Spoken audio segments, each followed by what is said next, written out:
Hello అండి. మనలో చాలా మంది బ్లడ్ టెస్ట్ గురించి ఎక్కువగా మాట్లాడుకుంటుంటాం. ఎస్పెషల్లీ డాక్టర్స్ పేషెంట్స్ చెప్పడం కానీ, వీడియోస్‌లో కానీ, మీరు అడిగిన డౌట్స్ కానీ బ్లడ్ టెస్ట్ గురించి ఎక్కువగా ఉంటాయి కదా! బ్లడ్ షుగర్ ఎంతుంది? క్రియాటినిన్ ఎలా? కొలెస్ట్రాల్, హిమోగ్లోబిన్ ఇలా రకరకాల డౌట్స్ ఉంటాయి మనకి. కానీ యూరిన్ టెస్ట్ గురించి ఎంతమందికి డౌట్స్ ఉన్నాయి? ఒక్క యూరిన్ శాంపిల్‌తో మనకి చాలా ఇన్ఫర్మేషన్ తెలుస్తుంది. కిడ్నీస్ ఎలా పనిచేస్తాయి? యూరిన్ ఇన్ఫెక్షన్ ఉందా? యూరిన్‌లో ప్రోటీన్ లీక్ ఉందా? బ్లడ్ ఉందా? బిలిరుబిన్ ఉందా? అంటే లివర్ బాగా పనిచేస్తుందా? యూరిన్‌లో షుగర్ ఉందా? డయాబెటిస్ కంట్రోల్‌లో ఉందా? యూరిన్ కలర్‌ని బట్టి మీ వాటర్ ఇంటేక్ కరెక్ట్‌గా ఉందా? పీహెచ్‌ని బట్టి వాటర్ ఇంటేక్ కరెక్ట్‌గా ఉందా? వేరే హెల్త్ కండిషన్స్ ఉన్నాయా? కిడ్నీ స్టోన్స్ సంబంధించిన క్రిస్టల్స్ యూరిన్‌లో ఉన్నాయా? లేదా కొన్ని జెనెటిక్ మెటబాలిక్ కండిషన్స్‌లో కొన్ని పాజిటివ్ వస్తాయి యూరిన్‌లో. సో ఇలా రకరకాల విషయాలు యూరిన్ టెస్ట్‌లో తెలుస్తాయి అన్నమాట. సో ఈ వీడియో ఎండ్ వరకు చూడండి. Very important video. లైఫ్‌లో ఒక్కసారన్నా చూడాలి, తెలుసుకోవాలి ఇన్ఫర్మేషన్. నేను మీ doctor Chaitanya, physician and diabetologist. ఈ వీడియోలో మీ యూరిన్ రిపోర్ట్ తీసుకొని నా ముందు కూర్చున్నట్టు క్వశ్చన్స్ అడిగినట్టు నేను టాప్ టు బాటమ్ మీకు అన్ని ఎక్స్ప్లెయిన్ చేస్తాను డీటెయిల్డ్గా. కొంతసేపు ఓపిక్గా వినండి. సో యూరిన్ టెస్ట్ని మనము ఒక 3 భాగాలుగా విభజించవచ్చండి. ఒకటి physical examination, second one chemical examination, third one microscopic examination. Physical examination అంటే యూరిన్ కలర్ కానీ, క్లారిటీ కానీ, స్పెసిఫిక్ గ్రావిటీ కానీ చూడొచ్చు అనమాట. కెమికల్ ఎగ్జామినేషన్ అంటే యూరిన్ pH, అందులో ప్రోటీన్ ఉందా, గ్లూకోజ్ ఉందా, బిలిరుబిన్ ఉందా, కీటోన్స్ ఉన్నాయా, లేకపోతే బ్లడ్ ఉందా, నైట్రేట్స్ ఉందా, ల్యూకోసైట్ ఎస్టరేస్ అని ఒక ఎంజైమ్ పాజిటివ్ ఉంటుంది కొన్ని యూరిన్ ఇన్ఫెక్షన్స్ లో, అది ఉందా, ఇలా రకరకాలుగా కెమికల్ ఎగ్జామినేషన్ వల్ల తెలుస్తుంది. ల్యాబ్స్ ని బట్టి ఒక్కొక్కసారి కొన్ని పారామీటర్స్ మారచ్చు అనమాట. నెక్స్ట్ వన్ మైక్రోస్కోపిక్ ఎగ్జామినేషన్ అంటే మనం మైక్రోస్కోప్ లో చూసినప్పుడు యూరిన్ లో ఆర్బీసీ ఉందా, డబ్ల్యూబీసీ ఉందా, అంటే ఎర్ర రక్త కణాలు, తెల్ల రక్త కణాలు ఎన్ని ఉన్నాయి ఉంటాయి, లేదా బ్యాక్టీరియా లేదా ఈస్ట్ అంటే ఒక టైప్ ఆఫ్ ఫంగల్ ఇన్ఫెక్షన్ లో పాజిటివ్ ఉంటుంది, అది ఉందా, లేదా క్యాస్ అంటాం, CASTS క్యాస్ అంటే ఒకవేళ కిడ్నీ స్టోన్స్ ఉన్నప్పుడు ఒకసారి కొన్ని క్యాస్ పాజిటివ్ అవుతాయి, యూరిన్ ఇన్ఫెక్షన్ లో కొన్ని క్యాస్ పాజిటివ్ ఉంటాయి, యూరిన్ లో క్రిస్టల్స్ ఉన్నాయా, మ్యూకస్ ఉందా.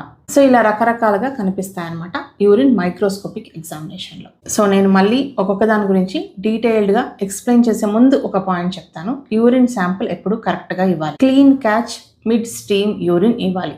గుర్తుపెట్టుకోండి. అంటే ఫస్ట్ లో మనం యూరిన్ పాస్ చేసినప్పుడు ఆ యూరిన్ కొంచెం వదిలేసి మధ్యలో ఉన్న యూరిన్ ని క్లీన్ కంటైనర్ లో కలెక్ట్ చేసి ఇవ్వాల్సి వస్తుంది టెస్ట్ కి. కంటైనర్ లోపల చేత్తో టచ్ చేయడం లాంటివి చేయకూడదు. ప్లస్ శాంపిల్ వెంటనే ల్యాబొరేటరీలో టెస్టింగ్ కి ఇచ్చేయాలి. క్లినిక్స్ లో, హాస్పిటల్స్ లో ఇచ్చినట్టయితే వెంటనే అయిపోతుంది. మీరు ఇంట్లో కలెక్ట్ చేసుకున్నట్టయితే డిలే చేయకండి. డిలే చేస్తే మళ్ళీ బ్యాక్టీరియా డెవలప్ అవ్వడం, ఈ pH గ్లూకోజ్ లెవెల్స్ మారడం లాంటివి జరగచ్చు. సో అప్పుడు రిపోర్టు తప్పుగా కనిపిస్తుంది కదా మనకి. సో ఎస్పెషల్లీ ఉమెన్ లో పీరియడ్స్ అప్పుడు ఒక్కొక్కసారి ఆర్బీసీ కనిపించవచ్చు. మీరు తప్పనిసరిగా పీరియడ్స్ అప్పుడు యూరిన్ శాంపిల్ ఇవ్వాల్సి వచ్చినప్పుడు డాక్టర్ నాకు పీరియడ్స్ ఉన్నది, నేను యూరిన్ శాంపిల్ ఇచ్చినప్పుడు అని చెప్పొచ్చు, తప్పలేదు. మనకు normal urine colour pale yellow colour అంటే పసుపచ్చ కాదు, లైట్ ఎల్లో కలర్ ఉంటుంది అనమాట. ఆంబర్ కలర్ అని కూడా అంటారు. ఈ కలర్స్ మారినప్పుడు ఏమేమి జరుగుతుంది అనేది నేను మీకు చెప్తాను. ఆల్మోస్ట్ కలర్లెస్ యూరిన్, ఎల్లోగా అస్సలు లేదు అని అనిపించినప్పుడు ఇది ఎందులో ఉండొచ్చు అంటే ఎక్కువ వాటర్ తాగినప్పుడు, లేదా డయూరిటిక్స్ ఎక్కువ యూజ్ చేసినప్పుడు, కొందరు బీపీ మెడికేషన్స్ డయూరిటిక్స్ అనే ఒక క్లాస్ ఉంది, అది యూజ్ చేసినప్పుడు కానీ, లేదా డయాబెటిస్ ఇన్సిపిడస్ అనే ఒక కండిషన్ ఉంది, వాటర్ ఎక్కువగా పోతుంటుంది యూరిన్ లో. సో అలాంటి కండిషన్ లో కానీ, కిడ్నీ యూరిన్ ని కాన్సన్ట్రేట్ చేయలేదు కొన్ని ప్రాబ్లమ్స్ లో, అలాంటి కండిషన్స్ లో కానీ ఇలా పేల్ కలర్ ఉండొచ్చు. అంటే ఐ మీన్ లైక్ కలర్లెస్ ఉండొచ్చు అనమాట. Thick yellow, dark yellow colour ఎప్పుడు ఉంటుంది మీ అందరికీ తెలుసు. ఫస్ట్ థింగ్ చెప్తారు జాండీస్ కదా. అలా కాకుండా కాన్సన్ట్రేటెడ్ యూరిన్ అంటే తక్కువ నీరు తీసుకున్నప్పుడు, అర్లీ మార్నింగ్ శాంపుల్ ఒక్కోసారి ఎల్లోగా వస్తుంటుంది, చాలా మంది గమనించుంటారు. సో వాటర్ తక్కువ తీసుకున్నప్పుడు కాన్సన్ట్రేటెడ్గా అయినప్పుడు కూడా ఎల్లోగా రావచ్చు. Red colour urine, okay blood వస్తే రెడ్గా ఉంటుంది అని తెలుసు అందరికీ. కానీ ఇంకా వేరే కండిషన్స్ ఏమన్నా అంటే బీట్రూట్ ఎక్కువ తిన్నప్పుడు కూడా గమనించుంటారు కొంతమంది, రెడ్గా వస్తుంది యూరిన్. అదే కాకుండా మయోగ్లోబిన్ అని ఒక పిగ్మెంట్ ఉందండి. ఇదేంటంటే మజిల్ లో నుంచి రిలీజ్ అవుతుంది. ఎక్కువ ఎక్సర్సైజ్, ఓవర్ ఎక్సర్సైజ్ చేసినప్పుడు మయోగ్లోబిన్ రిలీజ్ అయినప్పుడు కూడా రెడ్గా రావచ్చు. ఇది రేర్ కండిషన్, కానీ జిమ్ చేసే వాళ్ళకి, అలా ఎప్పుడైనా మజిల్ బ్రేక్ డౌన్ ఎక్కువగా అయిన వారికి రెడ్గా వచ్చే అవకాశం ఉంది. అంటే ఓన్లీ కలర్ చూసి చెప్పగలమా అంటే లేదు, వేరే టెస్టింగ్ లో కూడా, పూర్తి టెస్టింగ్ ద్వారా మనకి అన్ని కోరిలేట్ చేసుకొని చెప్పొచ్చు అనమాట. కొన్ని మెడిసిన్స్ తీసుకున్నప్పుడు కూడా, ఎస్పెషల్లీ కొన్ని రకాల టీబీ మెడిసిన్స్ తీసుకున్నప్పుడు కూడా ఇలా రెడ్గా రావచ్చు. లేదా నేను చెప్పినట్లు పీరియడ్స్ అప్పుడు ఉమెన్ కి కూడా ఒకసారి యూరిన్ రెడ్గా వస్తుంది. ఈ బ్రౌన్ కలర్ లేదా cola colour, Coca Cola colour కూడా ఇలా బ్లడ్ లీక్ అయినప్పుడు వస్తుందండి. కాకపోతే కొంచెం సేపు అయిన తర్వాత ఇది రెడ్ కలర్ బ్రౌన్ గా మారి ఇలా కనిపించవచ్చు అనమాట. సో ఇది కూడా కిడ్నీ ప్రాబ్లమ్స్ లో కానీ, మయోగ్లోబిన్ అంటే ఎక్కువ ఓవర్ ఎక్సర్సైజ్ చేసినప్పుడు కానీ, లేదా ఎర్ర రక్త కణాలు ఉన్నప్పుడు కానీ, బిలిరుబిన్ ఉన్నా కూడా ఇలాంటి కలర్స్ రావచ్చు. వెరీ రేర్ గా orange are green or blue colour urine కొన్ని రేర్ కైండ్ ఆఫ్ మెడిసిన్స్ తీసుకున్నప్పుడు రావచ్చు అనమాట. వెరీ రేర్ ఇది. క్లౌడీ కలర్ యూరిన్ అంటే కొంచెం తెల్ల తెల్లగా క్లౌడీ లాగా ఉంటది అనమాట ఆ యూరిన్. ఇదేంటంటే మామూలుగా ఇన్ఫెక్షన్స్ అప్పుడు వెరీ కామన్. ఇన్ఫెక్షన్సే కాకుండా మ్యూకస్ ఉన్నా, క్రిస్టల్స్ ఉన్నా, కొంచెం కంటామినేట్ అయినా కూడా ఇలా క్లౌడీగా రావచ్చు అనమాట. యూరిన్ pH స్పెసిఫిక్ గ్రావిటీ రకరకాల మెటబాలిక్ కండిషన్స్ వల్ల మారుతుంది. షుగర్ ఉన్న వారికి, హై ప్రోటీన్ తిన్న వారికి, స్టార్వేషన్ ఉన్న వారికి అంటే ఫాస్టింగ్ ఎక్కువ చేస్తున్న వారికి, కొన్ని డైట్స్ చేస్తున్న వారికి కూడా ఇలా మారచ్చు అనమాట. అంటే నార్మల్ రేంజ్ లో ఉండకపోవచ్చు. Next very important test urine protein leak. Protein positive వస్తాయి. సో మనం ఈ డిప్స్టిక్ టెస్ట్ ఇలా చేస్తుంటాం ప్రోటీన్ కనుక్కోవడానికి. సో యూరిన్ ప్రోటీన్ ట్రేసెస్ అని 1+ అని 2+ అని 3+ అని ఇలా వస్తుంటాయి అనమాట. సో ఎక్కువ ఎక్సర్సైజ్ చేసినా, లేదా ఫీవర్ ఉన్నా, కొంచెం డీహైడ్రేషన్ ఉన్నా, లేదా వేరే ఏ కైండ్స్ ఆఫ్ అక్యూట్ ఫీవర్స్ కానీ, ఇన్ఫెక్షన్స్ కానీ ఉన్నప్పుడు టెంపరీగా యూరిన్ ప్రోటీన్ పాజిటివ్ వస్తే నష్టం లేదు. కానీ డయాబెటీస్ వల్ల కానీ, లేదా హై బీపీ వల్ల కానీ కిడ్నీ పాడైనప్పుడు diabetic kidney disease, hypertensive kidney disease ఇలాంటివి వస్తాయన్నమాట. అప్పుడు కిడ్నీ పని చేసే తత్వం తగ్గిపోతుంది. సో మన కిడ్నీ ఏం చేస్తుంది, ప్రోటీన్ ని లీక్ కానివ్వదు యూరిన్ లోకి. సో బ్లడ్ లోకి వాపస్ పంపిస్తుంది. అలా పంపించకుండా ప్రోటీన్ ని యూరిన్ లో వదిలేస్తుంది అనమాట.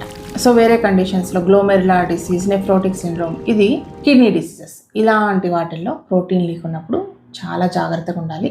సో మీరు తెలుసుకోలేరు, నేను చెప్తున్నాను జస్ట్ మీకు డిఫరెన్షియల్ డయాగ్నోసిస్ ఇవన్నీ డాక్టరే చెప్పగలరు.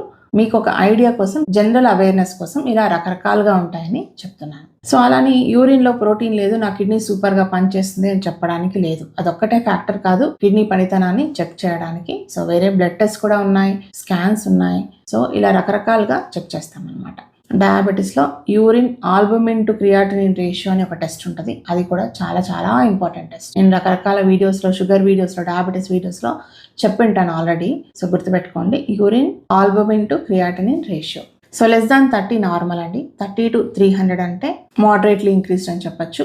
అబౌవ్ 300 అంటే సివియర్ ఆల్బుమినూరియా, అంటే ప్రోటీన్ లీక్ ఉంది అని. చాలా మంది కొత్తగా డయాగ్నోస్ అయి ఉంటారు. డయాబెటీస్ చాలా రోజుల నుంచి ఉంటుంది, అంటే ఒక 2 years నుంచి డయాబెటీస్ ఉన్నా, బీపీ ఉన్నా వీళ్ళకి తెలియదు. సడన్ గా వచ్చినప్పుడు, ఇలాంటి టెస్ట్ తో వచ్చినప్పుడు మనకి కన్ఫర్మేషన్ అనమాట, ఓ వీళ్ళకి చాలా రోజుల నుంచి ఉంది, కిడ్నీ కూడా అఫెక్ట్ అవుతోంది వీటి వల్ల అని. సో ఇవి కొన్ని కండిషన్స్ లో ఇనిషియల్ స్టేజెస్ లో రివర్సిబుల్, ఇవి నార్మల్ అయిపోతాయి ఒకసారి బీపీ మెడికేషన్స్ లేదా డయాబెటీస్ మెడికేషన్ స్టార్ట్ చేసినప్పుడు. ముందు మైక్రో ఆల్బుమినూరియా అనే టర్మ్ ఎక్కువగా యూజ్ చేసేవాళ్ళం. ఇప్పుడు మోడరేట్లీ ఇంక్రీస్డ్ ఆల్బుమినూరియా అంటాం అనమాట 30 to 300 ఉన్నప్పుడు. సో ఇయర్లీ వన్స్ గుర్తుపెట్టుకోండి, అందరు diabetes patients urine albumin creatinine ratio test ఒక్కసారైనా చేయాలి.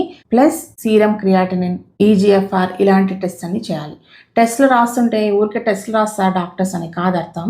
ఇదంతా లాజికల్, సైంటిఫిక్. సో గుర్తుపెట్టుకోవాలి. Next glucose in urine. నాకు వచ్చిన ప్రతి పేషెంట్కి చెప్తాను నేను, యూరిన్ గ్లూకోజ్ ఉంటే అర్థం ఏంటంటే మీ blood sugar greater than 180 mg/dL ఉన్నప్పుడు కిడ్నీకి దాన్ని బ్లడ్ లోకి వాపస్ పంపించి శక్తి వెళ్ళిపోతుంది. కిడ్నీ ఏం పని చేస్తుందండి, మన బ్లడ్ అంతా ఫిల్టర్ అయ్యి కిడ్నీలో మళ్ళీ వాపస్ వెళ్తుంది కదా. ఈ గ్లూకోజ్ కూడా వచ్చినప్పుడు ఫిల్టర్ అయ్యి వాపస్ పంపిస్తుంది కిడ్నీ బ్లడ్ లోకి. కానీ 180 దాటినప్పుడు లీక్ అయిపోతుంది అనమాట. దాని ఫిల్టరింగ్ కెపాసిటీ తగ్గిపోతుంది.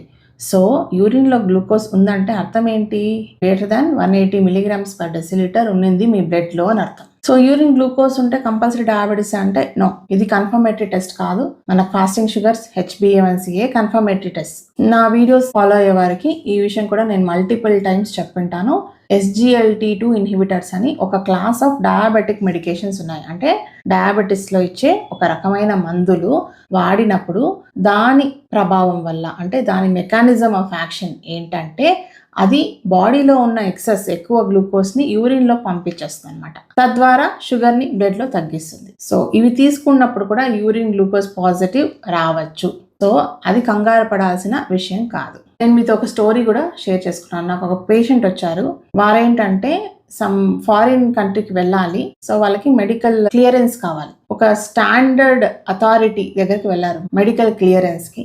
సో అందులో పనిచేసే డాక్టర్ ఏం చెప్తున్నారు, రిపీటెడ్ గా యూరిన్ గ్లూకోజ్ పాజిటివ్ వస్తుంది, వెళ్ళి డయాబెటీస్ మెడిసిన్స్ చేంజ్ చేసుకోరండి, మీ షుగర్స్ కంట్రోల్ వచ్చిన తర్వాత నేను మీకు క్లియరెన్స్ ఇస్తాను, అంతవరకు ఇవ్వను అని పంపిస్తున్నారు. 2-3 టైమ్స్ వాపస్ పంపించారంట. అతనికి ఫైనల్ టైం ఈసారి వాపస్ పంపిస్తే మళ్ళీ వెళ్ళలేడు. సో వచ్చారు. సింపుల్ ది నాకు ఇలా ఎందుకు గుర్తుండిపోయిందంటే I could detect it and correct it, అందుకని నాకు అలా గుర్తుండిపోయింది. చూస్తే అతను డాపాగ్లిఫ్లోజన్ వేసుకుంటున్నాడు. డాపాగ్లిఫ్లోజన్ యాక్షన్ ఏంటి, యూరిన్ లో షుగర్ ని పంపించేసి బ్లడ్ లో షుగర్ ని తగ్గిస్తుంది. మంచి మెడిసిన్. ఇది ఎందుకు ఆ డాక్టర్ తెలుసుకోలేకపోయాడో తెలియదు. సో ఇది ఎలా మిస్ అయ్యారో తెలియదు అనమాట. సో వాట్ ఎవర్, తర్వాత క్లియర్ గా రాసి పంపించాను. Plus for the safety sake అతనికి మెడిసిన్ కూడా చేంజ్ చేశాను నేను, ఎందుకంటే మళ్ళీ యూరిన్ లో గ్లూకోజ్ వచ్చింది. ఆ డాక్టర్ ఎవరో మనకు తెలియదు, గవర్నమెంట్ అథారిటీ, అది వాళ్ళకి వేరే డాక్టర్స్ తో మాట్లాడే అవకాశం ఉంటుందో లేదో. సో అందుకని సేఫ్ సైడ్ మెడిసిన్స్ చేంజ్ చేసి 1 వీక్ తర్వాత మళ్ళీ మన క్లినిక్ లో టెస్ట్ చేసి యూరిన్ గ్లూకోజ్ నెగిటివ్ వచ్చిన తర్వాత పంపించాల్సి వచ్చింది. Next urine ketones. మీకు తెలుసు కదా, ఫాస్టింగ్ ఎక్కువ చేసినప్పుడు, డైట్స్ చేస్తున్న వారికి మన బాడీలో గ్లూకోజ్ తగ్గిపోయినప్పుడు ఎనర్జీ కోసం మన బాడీ ఏం చేస్తుంది, fat break down, muscle break down ఇవన్నీ స్టార్ట్ చేస్తుంది. సో ఇలా ఫ్యాట్ ని బ్రేక్ డౌన్ చేసి మన బాడీలో ఎనర్జీని తీసుకునే విధానంలో వచ్చే బై ప్రోడక్టే కీటోన్స్. అందుకే ఎక్కువసేపు ఫాస్టింగ్ చేస్తున్న వారికి ఈ కీటోన్ మనకి పాజిటివ్ అవుతుంది. యూరిన్ లో కీటోన్స్ వస్తాయన్నమాట బాడీలో, ఎందుకంటే ఫ్యాట్ ని బ్రేక్ డౌన్ చేసి ఎనర్జీ తీసుకుంటుంది బాడీ. సో యూరిన్ లో కీటోన్స్ ఎప్పుడు వస్తాయంటే ప్రొలాంగ్డ్ ఫాస్టింగ్ లో కానీ, నిరాహార దీక్షలు చేస్తుంటారు, స్టార్వేషన్ ఉన్నప్పుడు కానీ, ఎక్కువ వామిటింగ్ అయినప్పుడు కానీ, లేదా కార్బోహైడ్రేట్స్ తినరు, వేరే టైప్స్ ఆఫ్ డైట్స్ తింటుంటారు, కీటో డైట్, అలాంటి వారికి కానీ. డయాబెటిక్ కీటో అసిడోసిస్ అని ఉందన్నమాట. ఇది ఒక టైప్ ఆఫ్ డయాబెటిక్ ఎమర్జెన్సీ. ఇందులో కూడా ఆల్మోస్ట్ సేమ్ మెకానిజమే, ఎందుకంటే గ్లూకోజ్ ఉండదు సెల్స్ లోపల. ఉండే గ్లూకోజ్ అంతా ఎక్కడ ఉంటుంది, బ్లడ్ లో ఉంటుంది, సెల్ లోపల వెళ్ళిండదు అనమాట. సో ఏం చేస్తుంది అప్పుడు బాడీ, ఫ్యాట్ ని బ్రేక్ డౌన్ చేయడం స్టార్ట్ చేస్తుంది. సో వీళ్ళకి పాజిటివ్ వస్తాయి. సో పాజిటివ్ వచ్చేది ఒకటే కాదు, మొత్తం మెటబాలిజమే చేంజ్ అయిపోతుంది అనమాట. అదొక టైప్ ఆఫ్ ఎమర్జెన్సీ అని చెప్పొచ్చు. షుగర్స్ ని ఇమీడియట్ గా కంట్రోల్ చేయాల్సి వస్తుంది, అడ్మిట్ చేయాలి పేషెంట్ ని. సో ఇలాంటి కండిషన్స్ లో యూరిన్ లో కీటోన్స్ పాజిటివ్ అవుతాయి. నేను యూరిన్ లో బ్లడ్ అప్పుడే చెప్పాను మీకు ఏ కండిషన్స్ లో వస్తుందని. అది కాకుండా ల్యూకోసైట్ ఎస్ట్రేస్ అనే ఒక ఎంజైమ్ ఉంటుంది అనమాట. మీ యూరిన్ రిపోర్ట్ తీసుకున్నట్లయితే ప్రతి యూరిన్ రొటీన్ లో ఇది ఉంటుంది, నెగిటివ్ పాజిటివ్ అని. పాజిటివ్ అంటే ఇన్ఫెక్షన్ అన్నట్టు అర్థం. నైట్రేట్స్ అని ఉంటాయి, ఇవి కూడా పాజిటివ్ ఉంటాయి. కొన్ని బ్యాక్టీరియా మనకి నైట్రేట్స్ ని ప్రొడ్యూస్ చేస్తాయి, అప్పుడు ఇన్ఫెక్షన్ ఉందని అర్థం.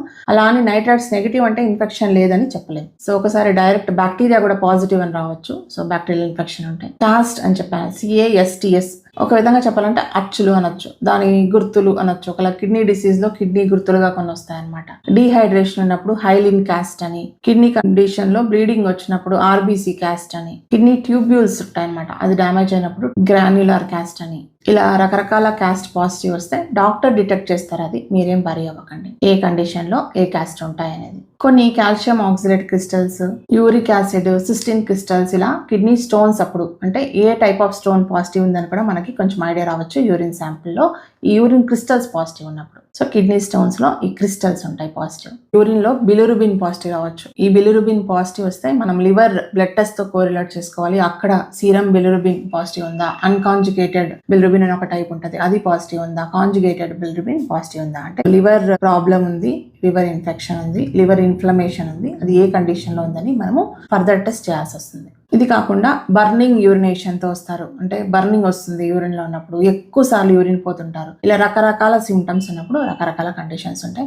మోస్ట్లీ ఇన్ఫెక్షన్ కానీ డయాబెటీస్ కానీ ఉండే అవకాశం ఉంది. అలా డౌట్ వచ్చినప్పుడు డాక్టర్స్ యూరిన్ కల్చర్ అని ఒక టెస్ట్ చేస్తారు. ఈ కల్చర్ అంటే కల్టివేట్ చేస్తారనమాట, ఉండే బ్యాక్టీరియాని పెంపొందిస్తారు. దాని ద్వారా మనకు క్లియర్ గా తెలుస్తుంది ఏ టైప్ ఆఫ్ బ్యాక్టీరియా ఉంది, ఈస్ట్ పాజిటివ్ ఉందా లేదా, ఇలాంటివన్నీ క్లియర్ గా తెలుస్తాయి అనమాట. సో ఇలా కల్చర్ లో పాజిటివ్ వచ్చిన బ్యాక్టీరియాని బట్టి స్పెసిఫిక్ యాంటీబయాటిక్ ఇస్తారనమాట. ఒక్కొక్కసారి ఇన్ఫెక్షన్ ఎక్కువగా ఉన్నప్పుడు బ్రాడ్ స్పెక్ట్రమ్ యాంటీబయాటిక్ అంటాం, అంటే అన్ని ఇన్ఫెక్షన్స్ కి వర్తిస్తుంది అనమాట ఈ యాంటీబయాటిక్. ఇది స్టార్ట్ చేస్తాం.